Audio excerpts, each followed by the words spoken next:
Welcome to Vacuum Wars, and to our review of the Roborock Qrevo Curv. It's the latest and greatest robot vacuum mop combo from Roborock. As always, I bought one with my own money and put it through all kinds of tests over the last few weeks, and I was incredibly impressed with its innovative new features and its performance in multiple categories. In this video, I'll go over the pros and cons, and we'll see if it ended up taking the top spot on the Vacuum Wars Top 20 list. So links in the description, and let's get started. The Qrevo or Qrevo Curv is named for its new auto empty bin shape, which has rounded edges and was designed to be more aesthetically pleasing. It's a robot vacuum mop combo, and the Revo in its name probably refers to the spinning mop pads as opposed to the Roborock S8 and most previous Roborocks, which used fixed vibrating mop pads. The Qrevo Curv currently comes in just one color, that is white.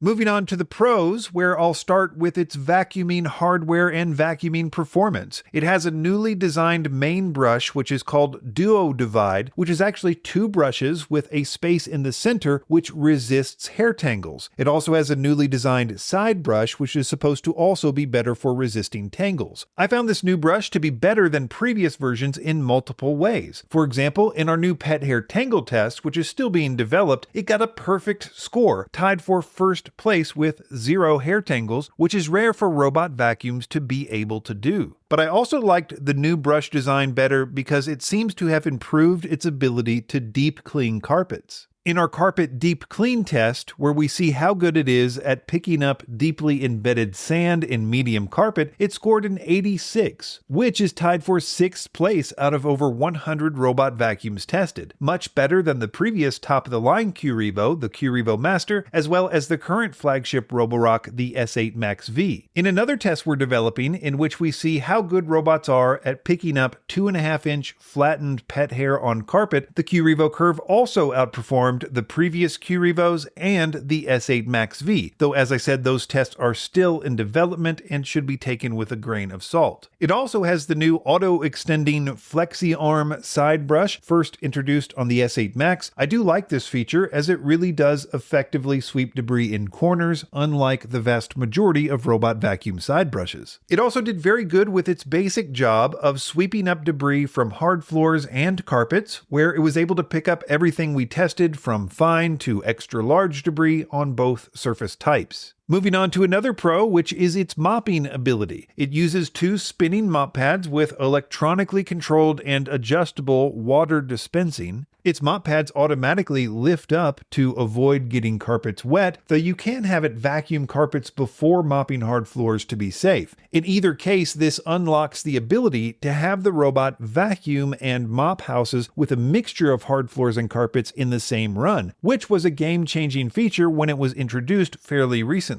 It also has another Flexi-Arm, this one for extending one of its mop pads, which can be enabled in the app to dramatically improve edge mopping. Its mopping ability was really good too. It averaged a score of 104 on our new dried-on stain test, which, to give you context, the Bissell Crosswave Pet Pro electronic mop did much worse with the same test. But in order to talk about all of its mopping features, we have to talk about its new multifunctional dock, which, in addition to emptying its dust bin into a disposable bag, it also automatically washes the robot's mop pads with 167-degree water, dries the mop pads with warm air, and refills the mop tanks, including mixing the included mopping solution. It also has 2 premium dock features, like a sensor in the dirty water line that can tell if the mop water is still dirty, and if so, it will initiate more mop pad washings. It also has a somewhat rare self-cleaning base, where it will clean the actual base for you using some motors and some squeegees, but you can still remove the tray for deep cleaning too. One really interesting new feature is its AdaptLift Chassis, which is basically a motorized front wheel which extends to allow it to cross thresholds that have heretofore been impossible for robots to cross. They say it can cross 30mm thresholds or up to 40mm if the threshold is tiered. I tested it with 25 millimeters, which it was not able to do at first until I told it in the app where the threshold was, and then it pre-planned its jump and actually got a running start when it realized it needed to. It was pretty cool, and it opens up an opportunity for people that might not have been able to have a robot vacuum because of threshold issues before. Its navigation in general was a really big pro. It uses LiDAR to map and navigate. It mapped our floor plan in about 5 minutes, and its navigation efficiency and coverage and battery life were extraordinary. For example, it was very efficient. It vacuumed and mopped our 35 square meter plan in 45 minutes, which is much faster than average. Its battery life was amazing too. Roborock says it can get 240 minutes on low power, and in our tests, where we run it on all of its power settings, it was third place overall in average battery efficiency. When you do all the calculations, it means that its hypothetical square foot per charge was the highest I've ever seen, though this number will vary greatly depending on your usage. Another pro is its obstacle avoidance. It uses front-mounted 3D structured light and an RGB camera, as well as an LED light for lighting up dark areas, and it did pretty good in our tests. Not perfect by any means, it doesn't have those infrared crossed lasers which could have put it over the edge, but it was about average, very similar to other top-of-the-line Roborock products. Its app is a pro.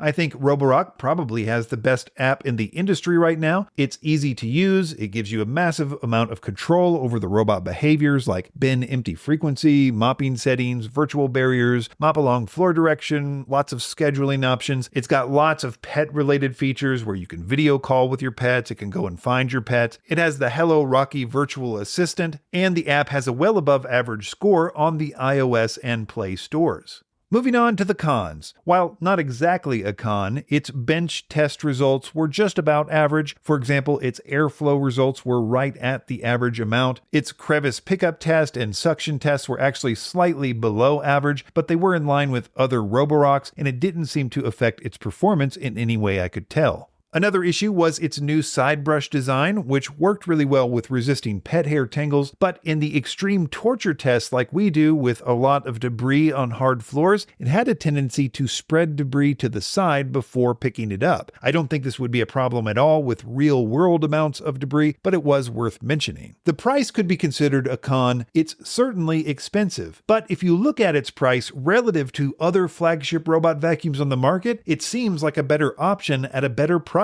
especially considering its final score. So, after adding up all the scores, the Roborock Qrevo Curv did in fact take the #1 spot on the Vacuum Wars Top 20 list, knocking down the Qrevo Master, which had held that spot for several weeks. So links in the description, and be sure to subscribe to Vacuum Wars before you leave. Thanks for watching. All of the links in the description are updated regularly to reflect our current favorite vacuums in multiple categories. You'll also find links to the Vacuum Wars website in the description, where we have more detailed lists of our favorite products, like our new Top 20 Robot Vacuums list, which is updated weekly.